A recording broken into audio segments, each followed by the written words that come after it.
नर्मदे हर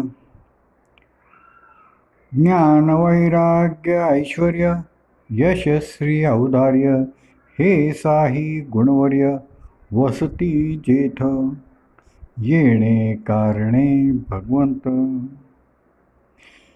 श्रीकृष्णाच्या वैराग्य संपन्न जीवनावरनं आपण वैराग्याचा वास्तविक अर्थ काय आहे ते समजून घेऊया. आपल्या डोळ्यासमोर विरागी व्यक्ती ही संन्यासी म्हणूनच उभी राहते. करतल भिक्षा करुतल वास असे विरागी व्यक्तीचं चित्र आपल्या डोळ्यापुढं नेहमी उभंच केलेलं आहे. परंतु श्रीकृष्ण संन्यासी नाही, पत्नींच्या मेळाव्यात राहणारा आहे. श्रीकृष्णांच्या हातात भिक्षेचा कटोरा नाही आहे, तो सोन्याच्या द्वारकेत राहतो. त्यांच्या अंगावर भगवी वस्त्रही नाहीत, तो भरजरी पितांबर नेसतो. संसारातून आणि समाजातून तो निवृत्तही झालेला नाही. अत्यंत सुरेख राजकारण तो खेळतोय. तरुणींचा स्पर्श टाळण्याचा तो यत्किंचितही प्रयत्न करत नाही. उलट शरद पौर्णिमेच्या रात्री तो रासक्रीडेत मग्न होतो. आणि इतके करून सुद्धा महाभारतानं त्याला योगेश्वर म्हणून गौरवलेलं आहे. व्यासानीच नव्हे तर भीष्माचार्यांच्या सारख्या वंदनीय व वृद्ध व्यक्तीनं सुद्धा श्रीकृष्णांना योगेश्वरच म्हणलेलं आहे. म्हणजेच भगवान श्रीकृष्ण हे वैराग्य संपन्न आहेतच. म्हणून कृष्णाच्या जीवनात वैराग्य गुण कसा प्रकट होतो हे आपण पाहूया. श्रीकृष्णानं संन्यास घेतलेला नाही आणि तो वैराग्य संपन्न आहे. याचा अर्थ कौटुंबिक जीवनातही वैराग्य हवे असा होतो. योगी अभ्यास व वैराग्य या गुणांनी युक्त हवा. वैराग्य म्हणजे इंद्रियांवर ताबा. गीतेच्या भाषेत कासवाचा आपल्या इंद्रियांच्यावर ताबा असतो. तशी इंद्रिय ज्याला वश झाली तो योगी. वाटल्यास दुसरं उदाहरण बघू. ज्ञानदेवाने म्हणलंय, उवाईला आवे व पसरी, हवे तर अवयव पसरेलही. इंद्रियावर ताबा कसा आहे तर मी इंद्रिय वाटल्यास वापरीन, वाटल्यास आवरीन. डोळ्यावर ताबा म्हणजे काय? डोळे मिटून घेणं छे. पाहिजे तेच पाहीन आणि पाहिजे तिकडे लक्ष देणार नाही. डोळा माझं इंद्रिय आहे, त्यावर माझा अधिकार चालला पाहिजे. ह्याला म्हणायचं इंद्रिये स्वाधीन झाली. डोळे मिटून घेणे याचा अर्थ डोळा हे इंद्रिय स्वाधीन झालं असं नाही. सारी इंद्रिय आवरायची म्हणली तर मरणाशिवाय अन्य उपाय नाही. इंद्रियांचे विषय तसे टाळता येत नाहीत. विषय भोग घ्यायचाच नाही म्हणलं तर आत्महत्याच करायला लागेल. जेवायचे नाही. जेवण घेणे म्हणजे रस या विषयाचे सेवन. ज्ञानदेव विचारतात, श्वासोश्वास निमाले परिमळ नेघे, चरण चालू विसरले. गंमत अशी आहे की विषय त्यागाची जो भाषा वापरतो त्या क्षणी तो विषय भोग घेत असतो. आणि विषय टाकायला हवेत असे जो ऐकतो तो त्या क्षणीही विषय भोग घेतच असतो. कारण शब्द हा विषयच आहे. म्हणून ज्ञानेश्वरांनी वैराग्याबद्दल अतिशय सुंदर वेगळं विवेचन केलेलं आहे. या विषयामधून काही आपण पे वाचुनी नाही, तरी विषय कवणा काही बाधतील कवणा. हे विषय हे आपलेच रूप आहे अशी एकात्मता अनुभवास आली तरच विषयांची बाधकता संपते. विषयाला विषयत्व केव्हा येते? ते आपले स्वरूप नसते तेव्हा. तुमच्या डोळ्यापुढं दृश्य उभं राहिलं तर तो दृष्टीचा विषय होतो. परंतु बुबुळ आपल्या स्वतःचाच विषय होऊ शकत नाही. एकात्मतेच्या अनुभवावर स्थिर होतात, विषय सुटतात, कारण उपभोगाची कल्पनाच मुळी द्वैतात असते. एकात्मतेत उपभोग्य आणि उपभोक्ता हे दोन नसतातच. तिथं मग उपभोग कुठला असणार? म्हणून विषय सोडायचे ह्याचा अर्थ विश्वाशी तादात्म्य पावायचे असा आहे. ह्या तऱ्हेनेच विषय सुटू शकतात. अशी विषयासक्ती सोडण्याची पद्धत आहे. अभ्यास करायचा, तो आपले व्यक्तिमत्व व्यापक बनवायचा. त्यामुळं वैराग्य येतं. काम क्रोध विकार आहेत, हे सोडायचे असतात. परंतु आपल्या हे ध्यानात आलं असेल की काम विकार आहे, तर शृंगार हा रस आहे. विकार हा शत्रू आहे, तर रस ही साक्षात आत्मानुभूती आहे. रसोवंस असं त्याचं वर्णन आहे. म्हणून आत्मानुभूती निरस असत नाही, ती अरसिक बनवीत नाही. काय फरक असतो विकारात आणि रसात? विकारात अहम सघन असतो, तर रसात अहम पूर्णपणे विरघळतो किंवा विसरलाच जातो. जीवन अहमशून्य बनून जाणं म्हणजे आत्मानुभवावर स्थिर होणं. ज्ञानदेवाने म्हणलंय, याचा अहंभाव जाईल तरी हा मीची होईल. अहंभाव गेला की आत्मानुभूती येते. आत्मा हा साक्षात रस आहे. म्हणून सारे विकार अहंकाराची तीव्रता दाखवतात, तर अहंभावाचे विस्मरण होताच त्या विकारांचे रसात रूपांतर होते. क्रोध वीररस बनतो आणि काम शृंगाररस बनतो. मदाचे रौद्र रसात तर मत्सराचे बिभत्स रसात रूपांतर होते. श्रीकृष्णांचा हा अहम पूर्णपणे विरघळलेला आहे. त्याची स्वतःची कोणतीच रेखाकृती नाही, विकार नाही, अहंकार नाही. स्वतःसाठी त्यांचं काहीही नाही. अहंकार कुठल्या तरी एखाद्या गुणात वावरतो. निर्गुणात निरहंकाराकरता माऊलीने अमृतानुभवात ब्रह्माचे वर्णन करताना म्हणलं आहे की विरोधा पाहुणेर ययाचे घरी. अत्यंत परस्पर विरोधी गुण ज्यावेळी एकत्र येतात आणि आपला तोल सांभाळतात, त्यावेळी ते निर्गुण झालेले असतात. श्रीकृष्णांचे निर्गुणत्व आणि परब्रह्मत्व अशा रीतीने सिद्ध होते. श्रीकृष्णांच्यामध्ये कमालीचे परस्पर विरोधी गुण आहेत आणि त्यांचा सुरेख तोलही साधलेला आहे. आपण कुणीकडे तरी एकीकडे झुकतो. आमच्यामध्ये एकतर काम विकार असेल, नाहीतर संन्यास. संन्यासात रमून जाणं अवघड आहे. संन्यास सोपा नाही. संसारात रमून जाणं सोपं आहे. आता संन्यासही सोपा होऊ शकतो, कारण ते कुठेतरी एका विशिष्ट गुणातच वावरणं आहे. आमच्यात अतिशय क्रोध तरी असतो, नाहीतर कमालीची शांती तरी. राग नाहीच, कणखरपणा नाहीच, कसलीही चीड नाहीच. श्रीकृष्ण कुणीकडे एकीकडे झुकलेला नाही, कारण कृष्णाचे विकार त्याच्या ताब्यात आहेत. तो हवे तेव्हा आणि हवा तितका रागू शकतो. राग येत नाही, तो राग आणतो. त्यांनी विकार टाकलेले नाहीत, त्या विकारांना त्यांनी वश केलेला आहे. श्रीकृष्ण म्हणूनच निर्गुण आहेत. श्रीकृष्णात परस्पर विरोधी गुण दिसतात. सारी भावद्वंद्वे दिसतात. शृंगार आणि वैराग्य, योग आणि भोग, वैभव आणि त्यागशीलता, सामर्थ्य आणि दयाशीलता, कोमलता आणि कठोरता, तटस्थता आणि रसिकता, क्रोध आणि शांती, प्रेम आणि द्वेष, सौंदर्य आणि शक्ती, अशी किती म्हणून सांगू. एक गुण आहे म्हणून एखादी रेख काढावी तर विरुद्ध गुण लगेच दिसतो, म्हणून ती पुसून टाकावी लागते. म्हणून तो निराकार आहे, अहंशून्य होतो. तुका म्हणे जे जे बोला, ते ते साजे या विठ्ठला आपल्या मनात जे जे येईल ते ते त्यात आहेच दिसतेच. किंवा नेमकं उलटही म्हणता येईल की जे जे आपण म्हणाल ते त्यात नाहीच.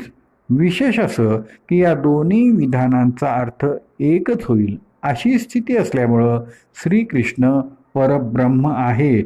परब्रह्म निर्गुण आहेत.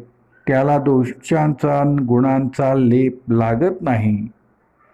कृष्णाला त्यामुळे कुठलाही गुण चिकटत नाही, म्हणून तो वैराग्य संपन्न आहे. अहंकार विषयांचा भोग घेतो. नर्मदे हर. अहंकार विषयांचा भोग घेतो, परंतु आत्मा अलिप्त असतो. याचा आणखी एक अर्थ आहे की विषयातून अलिप्तता किंवा हे वैराग्य म्हणजे साक्षीभाव. आपण नाटक किंवा चित्रपट बघत असतो. त्यातल्या भावभावनांचे दुःख सुखाचे प्रसंग साक्षीभावानं आस्वाद घेत असतो. म्हणून करुण प्रसंग पाहताना आपण रडलो तरी म्हणतो नाटक काय सुंदर झालं, पुन्हा बघावं. कारण हा करुण हा रस आहे, तो दुःख विकार नाही आहे. दुःखद प्रसंगाचाही अलिप्ततेनं घेतलेला आस्वाद भावस्पर्शी झाला तर तोही आनंददायी असतो. रामायण हे करुण रसाचे काव्य सगळ्यांना आवडतं, कारण ते आपली साक्षी भावानं त्या त्या प्रसंगात बघतो. रसिकतेत केवळ तन्मयता नाही, तन्मयता आणि अलिप्तता दोन्ही आहे. लहान मुलांना ही अलिप्तता जमत नाही, म्हणून ते तो प्रसंग पाहून खराच आहे हे समजून रडतात, स्वतः त्यात गुंतून पडतात. म्हणून ती नाटकं बघताना चित्रपट बघताना खरी चिडतात, बसल्या जागेवरून ओरडायला लागतात.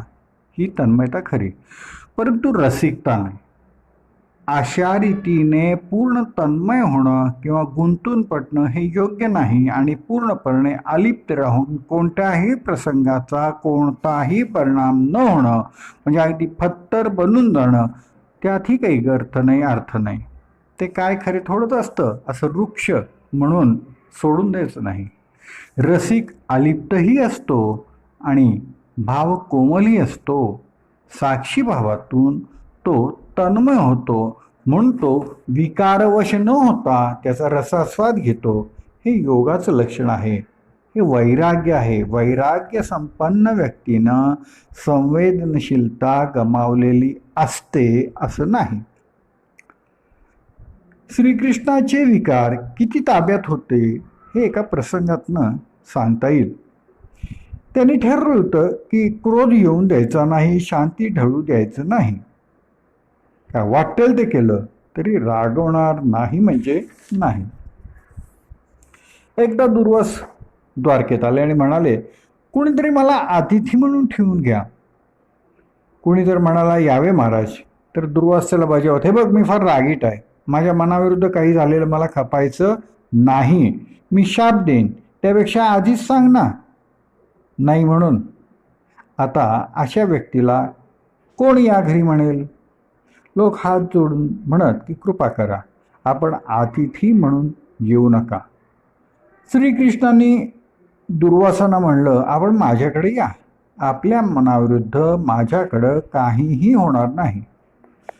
दुर्वास श्रीकृष्णांच्याकडं अतिथी म्हणून गेले, परंतु त्यांनी कृष्णाची परीक्षाच घ्यायचं ठरवलं. माझ्या मनाविरुद्ध काही होणार नाही, या कृष्णाच्या मनाविरुद्ध मी वागलो तर हा मग संतापेल का नाही ते आपण बघू. तू रागवलास, माझ्या मनाविरुद्ध झालं, मी जातो असं म्हणायचं. असं दुर्वासाने ठरवलं. दुर्वासाने कृष्णाला राग येईल याचे अनेक प्रयत्न केले. वाटेल तेव्हा रात्री भोजन मागितलं, रात्री अपरात्री दिलेलं भोजन फेकून दिलं, रात्री अपरात्री भसाड्या आवाजात गाणी म्हणत बसले, कधी रडायचे. एकदा तर त्यांनी आपल्या राहत्या महालाला आग लावून दिली, महाल राख झाला. पण कृष्ण शांत होता. शेवटी दुर्वासाने ठरवलं, कृष्णाला राग येत नाही म्हणजे काय. त्याने कृष्णाला म्हणलंय, भर दुपारच्या उन्हात तू आणि रुक्मिणीने मला द्वारकेत हिंडून आणा, मी रथात बसेन आणि तू आणि रुक्मिणी रथोडा. रथाला घोडे जोडायचे नाहीत, दोघांनी अनवाणी पायानं चालायचं. झालं. श्रीकृष्ण आणि रुक्मिणींनी रथ ओढायला सुरुवात केली. रथामध्ये दुर्वास बसले ते. दुर्वास मुद्दाम रुक्मिणीला मधून मधून ढोसत होते, फटकारे मारत होते. रुक्मिणी माता खाली पडली तरी श्रीकृष्णांची शांती ढळली नाही. दुर्वासच पळत सुटले. श्रीकृष्ण दुर्वासांच्या मागं धावायला लागले आणि हात जोडून म्हणाले, आपण का पळता महाराज, चला चला. तेव्हा दुर्वासानं म्हणलं, कृष्णा तू खरोखर क्रोध जिंकला आहेस. पुढे दुर्वासानं आपल्या तपस्येनं कृष्ण रुक्मिणीला दिव्य शरीर दिली तो भाग वेगळा, पण कृष्णाने क्रोध जेवढा जिंकला ता आणि तो क्रोध तो हवा तेव्हा प्रकटही करू शकत होता. म्हणून युद्धामध्ये भीष्मावर सुदर्शन चक्र घेऊन कृष्ण धावलाच ना, आणि द्रोणासमोर सौम्यपणे युद्ध करणाऱ्या अर्जुनाला त्यांनी फटकारलंच ना. बरं, आता श्रीकृष्णांचा साधेपणा तरी किती. तर उष्टी काढली, सारथ्य केलं, घोड्यांना खरारा केला, घोड्यांची शी काढली, त्यांना आंघोळ घातली. साधं काम करायला लाज वाटते, अपमान वाटतो, आपला अहंकार दुखावतो. अहंकार विरघळल्या वाचून साधेपणा येत नाही, आणि साधेपणाला फार मोठी संस्कृती लागते.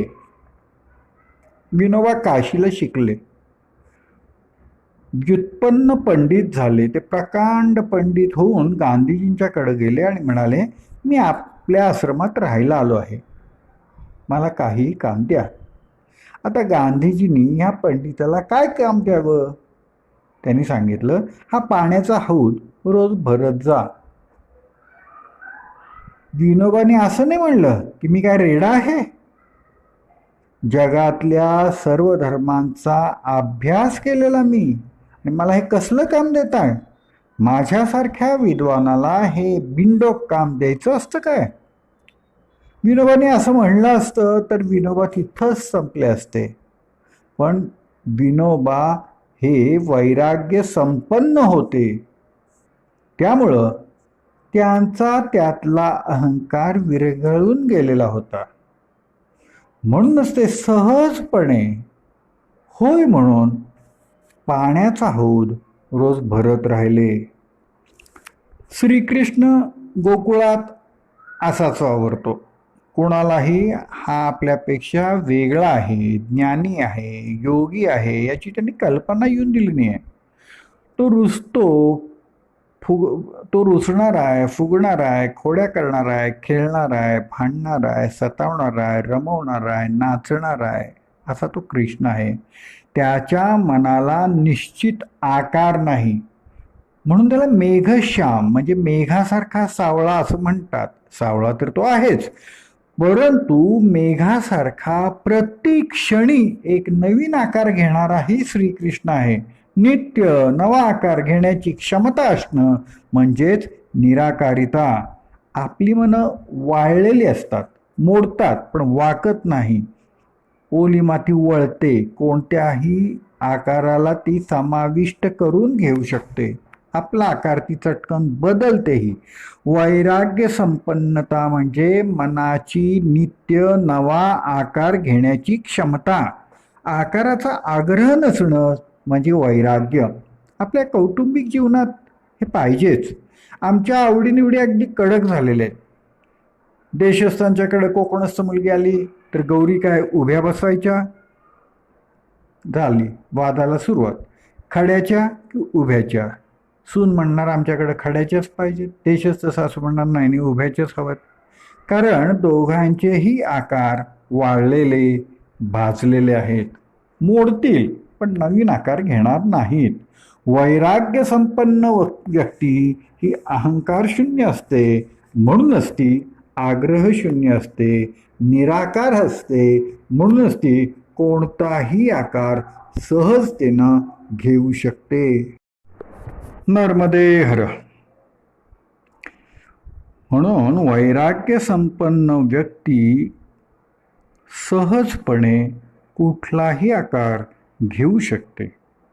आपल्याला आश्चर्य वाटेल, परंतु वस्तुस्थिती आहे की उत्कट प्रेम असेल तर वैराग्य आपोआप येते. प्रीतीचा, भक्तीचा परिणाम वैराग्य निर्मितीत होतो. आपल्या आईचा इंद्रियांच्यावर सहजच ताबा असतो. ती तोंडचा घास काढून आपल्या मुलाला सहजतेने भरवते. या वैराग्यात वैताग नाही, त्यागाची जाणीव नाही, कोणतंही ओझं नाही. फळ पिकलं की झाडावरून सहज सुटतं. दगड मारला तर तुटतं. तुटतं आणि सुटतं यामध्ये फरक आहे. तोडलेल्या फळाचा देठ चिकाने वाहत असतो. वैराग्य म्हणजे सुटणं आहे, तुटणं नाही. शाळेत जाणारी छोटी मुलं आपल्या धाकट्या भावंडांना शाळेत मिळालेली गोळी घेऊन येतात. प्रेमामुळं हा त्याग सहज होऊ शकतो. मोठी बहीण दातानं गोळी फोडून लहान भावाला भरवते. जिभेला लागलेली गोड गोळी पुन्हा बाहेर काढायची, खायची नाही, ह्यात तिनं इंद्रियांच्यावर विजय मिळवलेला आहे. हा योगाभ्यासच नाही का? हा सहज प्रेमानं साधलाय. जिभेवरची गोळी दूर करण्याइतकं वैराग्य त्या इवल्याशा बहिणीला आलं. म्हणून म्हणतो की कौटुंबिक जीवनातही वैराग्य हवेच, आणि ते प्रेमाचा सहज परिणाम आहे. उत्कट प्रीतीची ती उपनिर्मिती आहे. म्हणजेच वैराग्यासाठी मुद्दाम काही प्रयत्न करायला लागत नाहीत. भक्तिप्रेम असेल तर ते आपोआप निर्माणच होते. श्रीकृष्ण वैराग्य संपन्न असल्यामुळं कोणाबद्दलही त्यांना खास आपुलकी नाही. त्यांचं प्रेम गुणांच्यावर आहे. आपली माणसं, आपला पक्ष कसाही असला तरी आपला आहे ही त्यांची वृत्ती नाही. श्रीकृष्णाने यादवांचाही संहार करायचं ठरवलं, अगदी निर्भयतेने आणि निर्ममतेनं. सौंदर्य, श्रीकृष्णांचं शौर्य, सामर्थ्य अनेक ठिकाणी प्रकट झालेलं दिसतं. परंतु शौर्याप्रमाणे शांतीही प्रकट झाली आहे. सामर्थ्यशील असून शांती प्रकट होणं सोपं नाही आहे. किंबहुना सामर्थ्यशील व्यक्तीच शांत राहू शकते. दुबळ्या व्यक्ती चटकन चिडतात.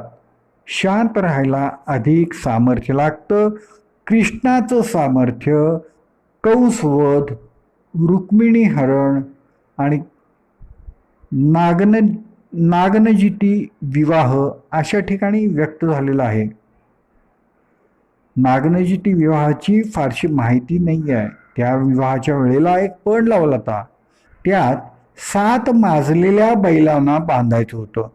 श्रीकृष्णाने ते बैल सहजपणे बांधले. अशी त्यांच्या मध्ये शक्ती होती. तरीही ते शांत राहू शकत होते. अर्जुनानं सुभद्रा पळवली, त्याबरोबर यादव संतापले, आरडाओरडा करू लागले. परंतु बलराम दादा म्हणाला, हा श्रीकृष्ण शांत आहे, त्याला विचारा. सगळ्यांनी श्रीकृष्णाचा निर्णय मानला. शिशुपालानं अशीच राजसभेत निंदा सुरू केली. भीष्मही संतापले. सर्वजण शिशुपालाला मारायला उठले. पण श्रीकृष्ण शांतच होता. त्यांनी विकारवश होऊन कोणताही निर्णय कधीही घेतलेला नाही आहे. त्याचं उत्तम उदाहरण म्हणजे राजसभेत शिशुपालानं केलेली निंदा. त्यावेळी अत्यंत स्थितप्रज्ञेनं श्रीकृष्ण बसलेला आहे. कारण त्यांनी वचन दिलेलं होतं शिशुपालच्या आईला की 100 गुन्हे मी त्याचे माफ करेन. जेव्हा 100वा गुन्हा, 100वी निंदाजनक शब्द शिशुपालानं वापरला, तेव्हाच अगदी सहजपणे उठून त्यांनी शिशुपालाचा वध केला.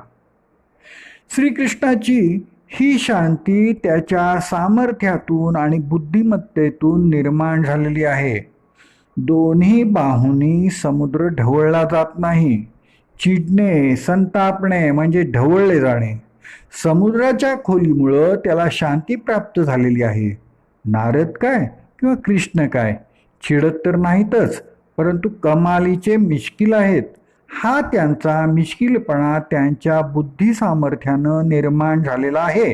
या बुद्धी सामर्थ्यांनी या दोघांचाही आत्मविश्वास अत्यंत दांडगा आहे, वाढलेला आहे. कृष्ण कधी शांती ढळून देत नाहीत. उलटे सुलटे कसेही प्रश्न विचारले तरीही तो अत्यंत समर्पकपणे, शांतपणे त्यांची उत्तरं देतो. त्याची शांती ही विकारवश न झाल्याचा म्हणजेच वैराग्य संपन्नतेचा प्रत्यक्ष पुरावाच आहे. कृष्ण विकारवश होत नाहीत असे म्हणतात. अनेक लोकांच्या डोळ्यांच्या समोर गोकुळातील गोपी उभ्या राहतील. मनात येईल की कृष्ण गोपींच्या बाबत संयमानं वागला नाही. याबद्दल थोडा विचार वेगळा करा. जरा मानसशास्त्राच्या दृष्टीने विचार केला तर असं दिसेल, मी माझ्या बायकोवर प्रेम करतो, पण तिच्यावर आणखी कोणी प्रेम केलं तर चालेल का तुम्हाला? नाही चालणार. पण माझं माझ्या मुलावर प्रेम आहे आणि त्या मुलावर शेजाऱ्या पाजाऱ्याने प्रेम केलं तर ते मात्र मला अभिमानास्पद वाटतं. आहेच माझा बाळगुणी.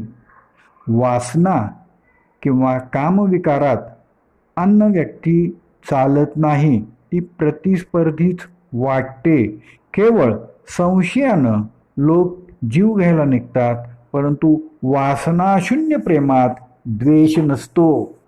आता असं मला सांगा की श्रीकृष्णांचं गोपींच्यावर वासनायुक्त प्रेम असतं तर त्या सगळ्या गोपी रासक्रीडेला एकत्रच आल्या नसत्या, त्याने एकमेकांच्या झिंज्या ओढल्या असत्या. ज्ञानदेव माऊली म्हणतात, जिया उत्तम कुळीचिया होती आणि गुण लावण्य आथी, तिये आणि कितेन साहती सुतेजपणे. ज्या उत्तम कुळातील आणि लावण्यवती तरुणी असतात त्या दुसरीचा बडेजाव सहन करत नाहीत. हा स्त्री स्वभावच आहे. गोपी एकत्र येतात, रास खेळतात.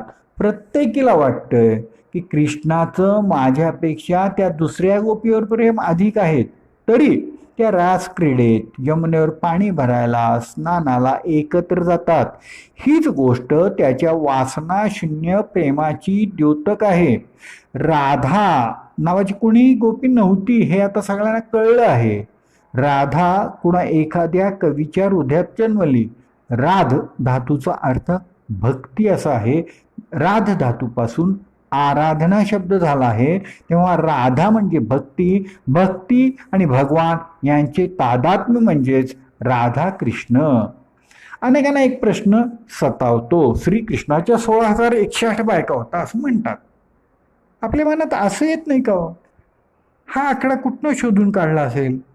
असंख्य बायका सांगायच्या, नाहीतर 20,000 50,000 असं सांगायचं. पण तो आकडा न सांगता 16,108 या आकड्याने काही विशेष गोष्ट व्यासांना सुचवायची आहे का? होय, योगशास्त्राप्रमाणे शरीरातील नाड्या 16,108 आहेत. त्याच गोपी याच कृष्णाच्या पत्नी आहेत. प्रत्येक ज्ञानतंतू ही गोपीच आहे. या साऱ्या गोपी आत्मरूप श्रीकृष्णांचं चिंतन करतायत असे या रूपकानं सांगितलेलं आहे. सारी ज्ञानेंद्रिय भगवान श्रीकृष्णांचीच पूजा करतात, त्यांच्या भोवतीच फेर धरतात असं हे प्रतिकात्मक रीतीने सांगितलेलं आहे. आता थोडं वैराग्याचं आपण चिंतन करूया. गौतम बुद्धांचा आनंद नावाचा शिष्य होता. त्या शिष्याला एकदा गौतमाने विचारलं, आनंदा, तू माझ्याकडे येण्यापूर्वी काय करत होतास? तो म्हणाला, मी वीणावादक होतो. बुद्धांनी म्हणलं, वीणेच्या तारा ढिल्या सोडल्या तर काय होईल? आनंद म्हणला, ढिल्या तारातून संगीत निर्माण होत नाही. बुद्धाने म्हणलं, ठीक आहे, मग अधिक पिळल्या तर काय होईल? आनंद म्हणला, हो, अधिक पिळून तुटतील ना ते तारा, तरीही संगीत निर्माण होणार नाहीच. बुद्धाने म्हणलं, ठीक, आता एवढंच ध्यानात ठेव की शरीर ही तुझी खरी वीणा आहे. इंद्रियांच्या तारा ढिल्या सोडून चालत नाही की फार ताणूनही चालत नाही. जीवनसंगीत निर्माण होण्यासाठी इंद्रियांच्यावर योग्य तेवढा ताण हवाच. यालाच भगवान श्रीकृष्णाने भगवद्गीतेमध्ये युक्त हा शब्द वापरलेला आहे. युक्त म्हणजे प्रमाणबद्ध. सरस्वतीच्या हातात वीणा आहे, ती जीवनसंगीताची वीणा आहे. आपल्या तारा नीट आपणच लावायला हव्यात, नाहीतर संगीत आणि कोलाहल यात फरक काय होईल? नादांचा विस्कळीत म्हणजे कोलाहल, नादांचा लयबद्ध आणि प्रमाणबद्ध आकृती म्हणजे संगीत. लयबद्ध आणि प्रमाणबद्ध होतात, सारं कसं सुंदर रेखीव बनून जातं. मग ती रेषा असो, स्वर असो किंवा शरीर असो व अभिरुची असो. प्रमाणबद्धता म्हणजे गणित. कला ही शास्त्राचा हात धरूनच चालते, तिथं गणित हे हवंच. Music is a melodious mathematics. Mathematics is a silent music. चित्रकला, नृत्य, संगीत या सर्व ललित कला लय आणि प्रमाणबद्धता यावरच आधारलेल्या आहेत. एवढंच काय, पण रुची म्हणजे रसांची प्रमाणबद्धताच. म्हणून गीतेच्या भाषेत त्या युक्त असतात. योग प्रत्येक गोष्ट युक्त असण्यावरच अवलंबून असतो. म्हणून योगी अरविंद म्हणतात, कला म्हणजे योगाभ्यास. भगवंतांची सारी सृष्टीच कमालीची प्रमाणबद्ध आहे, म्हणूनच सुंदर आहे. निसर्गातल्या रेषा, रंग, त्या पदार्थांचा डौल, त्यांच्या हालचाली कलावंतांना मंत्रमुग्ध करतात. पक्ष्यांची झेप, राजहंसांचं चालणं, मोरांचा नाच, कोकिळेचा पंचम, प्रभातकालीन आणि सायंकालीन आकाशातली रंगसृष्टी, सागरावरच्या त्या अविरत झेपावणाऱ्या लाटा, मेघांच्या विविध रंगांच्या आकृती आणि कित्येक वेळा अतितेजस्वी रजत शुभ्र कडा, ही सारी कला पाहून मानवी मन आनंदानं उचंबळू लागतं. मानवी कला या बऱ्याचशा भगवंतांच्या या सौंदर्य दृष्टीचे अनुकरण करण्यातच धन्यता मानतात. जीवन सुंदर असावं असं कलावंतांना वाटतं. योग म्हणतो, सौंदर्य म्हणजे लयबद्धता, प्रमाणबद्धता आणि सुसंवाद. हे सारं योगानं एका युक्त शब्दानं सुचवलेलं आहे. परंतु आपल्या ध्यानात येईल की हे समजलं तरी वळणं फार कठीण आहे. म्हणूनच म्हणतात, योगाभ्यास अत्यंत अवघड आहे. लक्षात घ्या, आपण वैराग्यावरच बोलत आहे, कारण अभ्यास आणि वैराग्य हे योगाचे विषय आहेत. तेव्हा एका अर्थानं अभ्यास म्हणजे योग्य तेच आणि योग्य तेवढेच स्वीकारणं, तर वैराग्य म्हणजे नको त्याचा मोहच न होणं. परंतु नको त्याचा मोह टाळणं हे वाटतं तितकं सोपं नसतं. मोह पाडणाऱ्या वस्तूला वा व्यक्तीलाच तर मोहक म्हणतात. आपण सगळ्या ययाती आहोत, आपणास मोह पडतो. ययातीची कथा सुरेख आणि प्रतिकात्मक आहे. हा ययाती प्रत्येकाच्या मनात वावरत असतो. ययाती वृद्ध झाला, त्याला वाटलं की आता माझं अजून जीवन भोगलेलंच नाही आहे, म्हणून त्यांनी मुलांना म्हणलं, माझं म्हातारपण घेऊन मला तुमचं तारुण्य द्या. खरं म्हणजे अशी दुसऱ्याच्या जीवनातली वर्ष काढून घेता येत नाही, ते बरं आहे. नाहीतर बँकेवर दरोडे पडतात तसे जीवनावर दरोडे पडले असते आणि कित्येक जणांची कित्येक वर्ष पळवली गेली असती. परंतु महाभारतानं एक सुरेख कल्पना रंगवलेली आहे. ययातीनं आपलं म्हातारपण एका मुलाला दिलं आणि त्याचं तारुण्य घेतलं, आणि शेवटी त्यांनी काय उद्गार काढले हो? त्यांनी सांगितलं, अग्नीला आहुती देत गेलात तर तो वाढतच जातो, तसंच उपभोगानं काम कधीही तृप्त होत नाही, तो वाढतच जातो. त्या ययातीची कल्पना, सुखाची कल्पना मर्यादित होती. ययातीची ती कल्पना स्त्री सुखापुरतीच होती. परंतु आताच्या ययातींच्या पुढे शेकडो सुख हात जोडून उभी आहेत.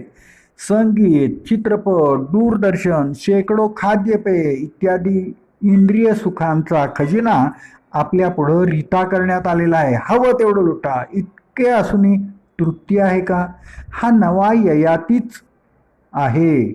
माझ्या इच्छा तृप्त होत नाहीत, वाढतच आहेत. काम कधी तृप्त होत नाही. तो अग्नीच आहे. वासना तुपाचे कार्य करतात. आता पुरे झालं असं कधी वाटत नाही. हे हवंय, ते हवंय असं सारखं वाटत जातं. याचं कारण काय? जरा मनात डोकावून पाहिलं तर आपल्याला त्याचं कारण लक्षात येईल. पूर्णता आपोआप वैराग्य संपन्न बनवते. श्रीकृष्ण स्वतःला पूर्ण पुरुष मानतो. ज्ञानेश्वरांनी सुद्धा त्यांच्याबद्दल उद्गार काढलेले आहेत. तैसा मी पूर्ण काम ज्ञानदेवो म्हणे. किंबहुना सर्वसुखी होण्यासाठी पूर्ण होऊनी तिही लोकी वावरावे लागते. पूर्ण होणे किंवा पूर्ण काम होणे म्हणजेच निरीच्छ होणे किंवा वैराग्य संपन्न होणे. पूर्ण काम होणे हे वाटतं तितकं सोपं नाही. पूर्णता म्हणजे तृप्तता. साऱ्या कामना अतृप्ती दाखवतात, अपूर्णता दाखवतात, रितेपणा दाखवतात. आमका मला हवा, आमकी मला हवी आहे असं वाटतं. कारण त्या वस्तू वाचून, त्या व्यक्ती वाचून आपण अपूर्ण आहोत असं वाटत असतं. एकदा योगी अरविंदांना माताजींनी सांगितलं, आपण किती सिगरेटी फुंकतो, लोक आपल्याला इतके भेटायला येतात, हे बरं दिसत नाही. अरविंदांनी म्हणलं, आपण काय म्हणता? मी सिगरेट सोडू? ठीक आहे. ही ठेवली खाली. अर्धी सिगरेट पेटलेली असून त्या क्षणी त्यांनी ती खाली ठेवली आणि तेव्हापासून त्यांनी सिगरेट सोडली. आपल्याला हे शक्य आहे का? आपण वस्तूंच्या, त्या व्यक्तींच्या बंधनात अडकलेलो असतो. आपण त्यातून सुटत नाही. वैराग्य म्हणजे बंधनात न सापडणे. योगी अरविंद बंधनात, सिगरेटच्या बंधनात सापडलेले नव्हते. म्हणून सांगितल्या क्षणी हातातली सिगरेट खाली ठेवून ते मोकळे झाले. पुन्हा त्यांनी सिगरेटला स्पर्श केला नाही. गौतम बुद्धांचा एक दिवस एक शिष्य बाहेर पडला. त्याला वेश्येने एका आदरपूर्वक निमंत्रण दिलं. तो गेला, तिथंच काही दिवस राहिला. तिनं दिल ते खाल्लं पिलं, आराम गाद्यावर झोपला, सगळी सेवा करून घेतली. आणि एक दिवस तो म्हणला, मी आता जातो. आणि 4 दिवसांनी तो निघाला तिथनं आणि लगेच भिक्षा मागायला सुरुवात केली. तिथं मिष्टान्ने मिळाली, आता कदन्ने. ठीक आहे, ती सुख त्याच्या इंद्रियांना चिकटलेली नव्हती. म्हणूनच तो शिष्य जितक्या सहजतेनं सुख भोगली तितक्याच सहजतेनं त्याने सुख टाकलीही. हेच त्याचं वैराग्य. एक जैन साध्वी झोपडपट्टीत सेवेला गेल्या. त्यांचं नाव होतं प्रीती. प्रीती नावाप्रमाणेच प्रीती होती. झोपडपट्टीतल्या स्त्री पुरुषांना ती खूप प्रेमानं काही ना काही सेवा द्यायची. जैन साधू मंडळींनी तिला जाब विचारला, तू अशी कशी साध्वी? तू लसूण खातेस, तू कांदा खातेस? तिनं म्हणलं, ते प्रेमानं देतात. मी आमकं नको असं कसं सांगू? मी सेवा करते, ते मला देतात, ते प्रेम देतात असं समजून मुकाट्याने मी ते स्वीकारते. मी असं नाही म्हणत तुमची चटणी मला आवडली आहे, उद्या मला तशीच द्या. मी असं नाही म्हणत कालची भजी चांगली होती, आज पुन्हा भजी करून मला द्या. जे त्यांनी दिलं ते घेतलं आणि खाल्ले आणि तिथंच विसरले. ते माझ्याबरोबर येत नाही. ही वैराग्याची परिपक्व अवस्था आहे. अशीच एक सुंदर कथा आहे. 2 संन्यासी रस्त्यावरून जात होते. दोघेही अत्यंत वैराग्य संपन्न होते आणि वाटेत एक नदी आडवी आली. नर्मदे हर. दोघं संन्यासी चाललेले होते आणि वाटेत एक नदी आडवी आली. नदीला खूप पाणी होतं, पण ते संथ होतं. कमरेच्या वर होतं पाणी. तिथं नाव नेमकी नव्हती. दोघांनी ठरवलं आता पाण्यातनं चालतच पलीकडे जायचं. ते पाण्यात पाऊल टाकणार एवढ्यात एक तरुणी आली. अतिशय सुंदर होती. तिनं हात जोडून म्हणलं, मलाही पलीकडे जायचं आहे, पण मला कसं जाता येईल बरं? इथं तर नाव नाही. तुमच्यापैकी कुणीतरी मला मदत कराल का? दोघेही संन्यासी एकाच्या अंगावर काटा आला आणि म्हणाला, छे छे, मी तर तुला स्पर्शही करणार नाही. हे ऐकून तिनं दुसऱ्याला विनंती केली, हात जोडले, तुम्ही मला पलीकडे न्याल का? तो संन्यासी चटकन खाली बसला. त्याने तिला दोन्ही खांद्यावरून पाय टाकायला सांगितले. तिचे दोन्ही पाय धरले. पैल तीरावर तो तिला घेऊन गेला. ती खाली उतरली. तिनं त्याचे आभार मानले आणि तो तिकडं तोंड फिरून चालायला लागला. दोघंही संन्यासी पुढे निघाले. थोडा वेळ गेला. ज्यानं तिला स्पर्शही केला नाही तो म्हणाला, मित्रा, त्या स्त्रीला तू स्पर्श केलास हे काही योग्य नाहीस. कधीही संन्यासानी स्त्रीला स्पर्श करू नये. थोडा वेळ गेला. त्याने परत विचारलं, त्या तरुणाला तू खांद्यावर घेतलंस, खरं सांग, तुझ्या मनात काही आलं का नाही? पुन्हा थोड्या वेळानं त्याने विचारलं, त्या तरुणाला पण लाज कशी नाही वाटली? खुशाल ती खांद्यावर बसली तुझ्या आणि तुलाही लाज वाटली नाही. संन्यासी असून तू तिला घेतलंसच कसं खांद्यावर? आता मात्र तो दुसरा संन्यासी हसला आणि म्हणाला, मी तिला खांद्यावरती घेतलं, मी तिला खांद्यावरनं नदी पलीकडे नेऊन उतरवलं. तिनं माझे आभार मानताना मी तोंड फिरवलं आणि चालायला लागलो. तू मात्र तिला अजून खांद्यावरच बाळगतो आहेस. तू तिला आपल्या बरोबरच बाळगतो आहेस. खरं सांगा बरं आता, खरं वैराग्य कुणाचं आहे? वैराग्य म्हणजे मनाची ही अशी निर्लेप अवस्था. अशा अवस्थेमध्येच वैराग्य असलं पाहिजे. इतरांच्या दृष्टीला कित्येक वेळी आपण कुठंतरी गुंतलेला दिसतो, पण तो खरा अलिप्त असतो. कित्येक वेळी अलिप्त दिसतो, तो तर खरा गुंतलेला असतो. वैराग्य हे आतून सुटणं आहे. असं आतून सुटणं हा खरा संन्यास आहे, असं श्रीकृष्ण म्हणतात. जो कोणाचा द्वेष करत नाही किंवा कशाचीही अपेक्षा ठेवीत नाही, तो नित्य संन्यासी समजावा. असा हा संन्यास किंवा हे वैराग्य कौटुंबिक जीवनात फार आवश्यक आहे. कौटुंबिक जीवनात काम विकार असेल तर फार खटके उडतात. कारण काम विकार अहम केंद्रित असतो. प्रेम दुसऱ्याचा विचार करतो. शृंगारात प्रेमभाव असतो, तिथं अहम अति विरल असतो. राम सीतेचा विचार करतो, सीता रामाचा विचार करते. पण राम तसा कौटुंबिक जीवनात वावरणार आहे, परंतु त्याची मनोभूमिका कशी वैराग्य संपन्न आहे ते पाहण्यासारखं आहे. दशरथानं कैकेयीला वर दिले आणि ते पूर्ण करण्यासाठी राम वनवासात निघाला. ज्या मुहूर्तावर राज्याभिषेक व्हायचा आणि सत्ता हातात यायची, संपत्ती हातात यायची, त्याच मुहूर्तावर वळकलं नेसून श्रीराम वनवासाला निघाले. श्रीरामांचा अहंकार तीव्र असता, काम म्हणजे इच्छा तीव्र असती, सत्ताधीश व्हायचा आहे अशी अभिलाषा असती, तर इतिहास वेगळा घडला असता. जेवढ्या सहजतेनं तो राजसिंहासनाकडे निघाला, तितक्याच सहजतेनं त्यांनी त्याची पावलं वनाकडे वळवली. मंगलवाद्य वाजली असती, सुगंधी द्रव्याने स्नान घातलं गेलं असतं, रामावर स्तुती सुमनांचा वर्षाव करणारे भाट गात राहिले असते, तरी तो म्हणाला, ठीक आहे, चालू द्या. रामाला म्हणलं, अभिषेक नाही, वनात जायचं आहे, तर तो म्हणला, ठीक आहे, जातो ना.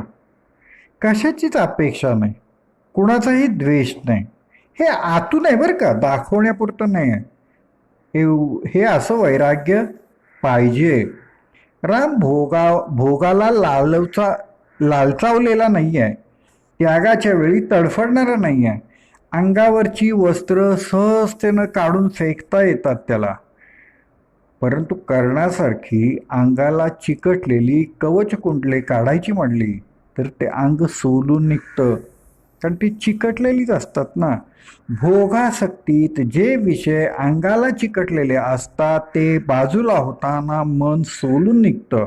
म्हणून कृष्ण म्हणतो, अनासक्ती हवी, विषय चिकटून देऊ नका, चटकन फेकता यायला हवा. रामाप्रमाणेच सीताही तेवढीच अनासक्त म्हणजेच वैराग्य संपन्न आहे. महाराणी म्हणून मिरवली असती तीच सीता वनात निघाली. लक्ष्मण आणि भरत तसेच त्यागवृत्तीची एकमेकांच्या जणू चढाओढच लागलेली आहे. हिमालयाच्या शिखरांप्रमाणे एकमेकांच्या मनोवृत्ती आहेत. असं वैराग्य नसलं तर काय होतं? जगाच्या इतिहासातील घटना पाहण्यासारख्या आहेत. असं वैराग्य नाही म्हणूनच महाभारत घडलं. महाभारत घडलं ते सत्तेच्या अभिलाषेतूनच. पुण्यात नारायणराव पेशव्यांचा खून झाला तो सत्तेच्या अभिलाषेतूनच झाला. आणि दिल्लीचा इतिहास तर सांगण्यासारखाही नाही. तिथं प्रत्येक मुलानं आपल्या बापाला कैद टाकलं, भावांचे मुडदे पाडले आणि सत्ता बळकावली. औरंगजेबाने तर आपल्या बापाला कैदखान्यात पाणीही प्यायला दिलं नाही, तडफडायला लावला. शहाजहान तडफडत होता, म्हणत होता, प्यास लगी है, पाणी पिलाव, पाणी पिलाव. हुजरे पाणी देऊ शकत नव्हते. औरंगजेबाला विचारायला गेले, त्यांनी म्हणले, अरे पिसाब करो और उसको पिला दो. इतकी ही भयानक वृत्ती, सत्ता हातात यावी म्हणून, आपलाच बाप लवकर मरावा म्हणून. ह्याला म्हणतात काम. हा काम किती राक्षस बनवतो याची ही प्रत्यक्ष उदाहरणं आहेत. रामायणात तर राम, सीता, भरत, लक्ष्मण, शत्रुघ्न सारेच आनंदाने दुःख सहन करीत आहेत. कुणासाठी? दुसऱ्यासाठी.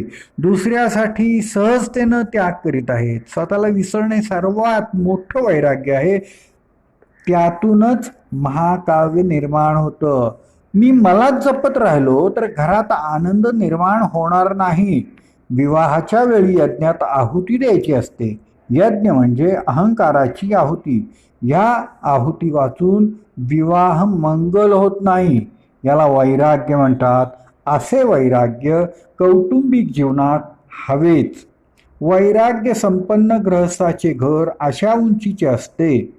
खरे प्रेम स्वतःत रमत नाही, ते इतरास भोगता येत नाही, ते आपण एकट्याने भोगणे बरे वाटत नाही. उत्तरकांडात सीता वाल्मिकींच्या आश्रमात गेली आहे. वाल्मिकींच्या आश्रमात तिला कोणी गादीच देणार नाही ना, म्हणून ती चटईवर झोपलेली असेल. म्हणून राम म्हणतो, जे सुख पत्नीला मिळण्यासारखं नाही ते पतीनं भोगणं योग्य नाही. तोही राजमंदिरात असूनही चटईवरच झोपतो. तिला जे सुख नाही ते भोगण्याचा अधिकार मला नाही. दोघांनी मिळून दुःख भोगणे ह्यात आनंद आहे आणि हेच खरं वैराग्य आहे. राम राजसिंहासनावर आहे तरीही वैराग्य संपन्न आहे. सीता ऋषींच्या आश्रमात विरक्त वातावरणात आहे तरीही ती आनंदात आहे. माझ्या रामाला ज्यात आनंद आहे तोच माझा आनंद, ह्याच भावनेनं ती राहतीये. श्रीकृष्ण तर असाच वैराग्य संपन्न आहे. त्याने अनेक राजे जिंकले, राज्ये बळकावलेली नाही आहेत त्यांनी कोणतीही. रामानेही जिंकलेला राज्यावर आपली सत्ता प्रस्थापित केलेली नाही आहे. ही विरक्ती वृत्ती ध्यानात घेण्याजोगी आहे. सध्याच्या काळात एवढा सत्ता पिपाशा केवढी प्रचंड असती हे सांगायलाच नको. श्रीकृष्णाचं वैराग्य एरवी मान्य होण्यासारखं आहे. गोपींच्या बरोबर केलेली रासक्रीडाही मान्य होऊ शकेल, कारण अनेकांसह केलेले ते नृत्य आहे. परंतु गोपींचे वस्त्रहरण डोळ्यासमोर आले की ते चित्र समोर आल्यावर कृष्णाचं वैराग्य कोण मान्य करेल? गोपी वस्त्रहरणाचा विचार करण्यापूर्वी आणखीन एक प्रसंग सांगायला हवा. एकदा काही तरुणी नदीत स्नान करत होत्या. त्या विवस्त्र होत्या. शुकाचार्य तिकडून पुढे निघून गेले. त्या तरुणी त्या लाजल्याने त्या तशाच नात राहिल्या. थोड्याच वेळात व्यास आले. त्याबरोबर त्या तरुणी धावत किनाऱ्यावर आल्या आणि त्याने भराभरा वस्त्रे गुंडाळली. व्यासाने ते बघितलं आणि म्हणले, तो तरुणीकडून गेला तेव्हा तुम्ही लाजला नाही, मी वृद्ध, माझ्यासमोर मात्र तुम्ही लाजता, आश्चर्य आहे. त्या तरुणीने उत्तर दिलं, त्या शुकाचार्यांच्या डोळ्यात निष्पाप बालभाव होता, त्यांना आम्ही तरुणी नाहत आहोत असं वाटलंच नाही.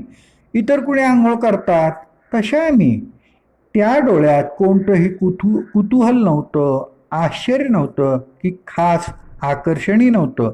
आपल्या डोळ्यांना आम्ही तरुणी आहोत हे जाणवलं. आपण डोळे आधी विस्फारले आणि मग आवरले म्हणून आम्हालाही लाज वाटली.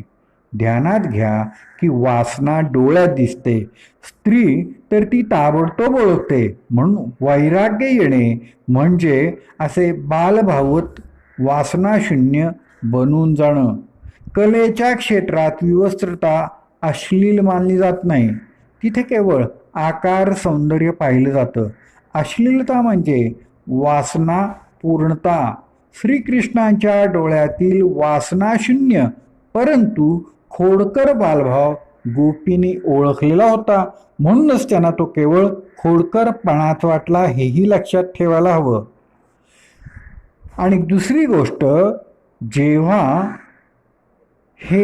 हा प्रसंग घडला त्यावेळी कृष्ण 7 ते 8 वर्षाचाच होता आणि गोकुळात 7 ते 8 वर्षापर्यंतची मुलं अजूनही उघडी नागडी हिंडतात, त्यांना काही वाटत नाही. या साऱ्या विवेचनावरनं श्रीकृष्णाच्या वैराग्य वृत्तीचं स्वरूप ध्यानात येऊ शकेल. खरं म्हणजे वैराग्य हा योगेश्वरांचा एक गुण आहे. योगारूढ झालेल्या मनाची ती सहज स्थिती आहे. श्रीकृष्णांचा वैराग्य हा गुण सांगून तो योगीराज होता असं म्हणायचं आहे. योगी केव्हा म्हणावा? जेव्हा त्याच्यात प्रयत्न शून्य शांती असते तेव्हा. शांतीसाठीही धडपड करावी लागू नये, प्रयत्न करावा लागणं ही साधकाची अवस्था आहे. स्वभाव बनून जाणं ही सिद्धावस्था आहे. टाळावे ते इंद्रियेची टाळी असं माऊलीनं वर्णन केलेलं आहे. त्याचबरोबर योग्यांमध्ये सहजता आणि सौंदर्य किंवा शिस्त ही एकत्र आलेली असतात. योगी कमालीचा अनुशासनबद्ध असतो. नियमबद्धतेला योगातील शब्द युक्त हा आहे. युक्ताहार विहारस्य युक्तचेष्टस्य कर्मसु. परंतु ही कमालीची आखीव रेखीव नियमबद्धता ही परिश्रमपूर्वक आचरावी लागत नाही, त्यात सहजता असते. नियमबद्धतेमुळे आपोआपच सौंदर्यही येते. योगी वैराग्य संपन्न असतो याचा अर्थ असा नव्हे की त्याच्या मनावर कसलाच परिणाम होत नाही, त्याची संवेदनशीलता विलासहीन असते. इतकेच काय, ते जीवनातील उत्कट सौंदर्यांचे सर्व क्षण तो टिपून घेतो. आनंदाचे भावभावनांचे विलेचे मोरपिसासारखे अलगद स्पर्श त्याला जाणवतात. इतका तो संवेदनाशील असतो. सौंदर्य दिसले की तो काही डोळे मिटून घेत नाही. सुंदर गाणं, सनईचे मंगलसूर वातावरण भरून टाकतात. तो त्या वातावरणातनं पळत नाही सुटत. छे छे, हे फार गोड आहे, मला विरक्तीला हे स्वीकारता येणार नाही असं नाही तो म्हणत. परंतु त्याची संवेदनशीलता विलासहीन आहे. याचा अर्थ असा की जे सुखदायक वाटते तिथेच त्याचे जीवन गिरक्या घेत घोटाळत राहत नाही. एखाद्या झऱ्यासारखा तो अखंड वाहत असतो. जीवन कुठेही अडकून पडत नाही, साचून राहत नाही, ते खळखळत असतं, खेळत असतं. योगी अरविंद म्हणतात, योग म्हणजे कला आहे. योगी म्हणजे कलावंत. कलावंतांच्या दृष्टिकोनातून सौंदर्य म्हणजे केवळ तरुणी नव्हे, म्हातारीही सुंदर असते.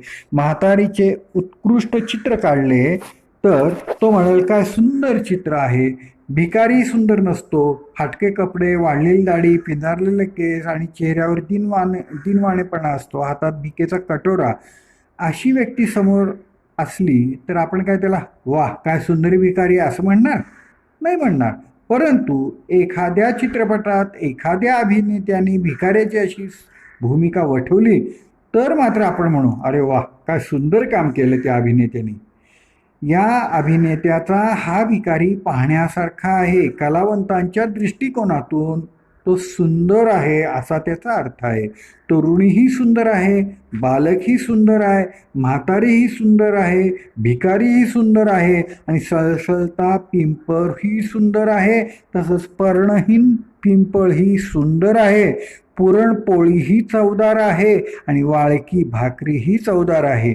विविधतेत सौंदर्य आहे. अनेक रूपांनी अनेक पाकळ्यांनी सौंदर्य व्यक्त होत असतं.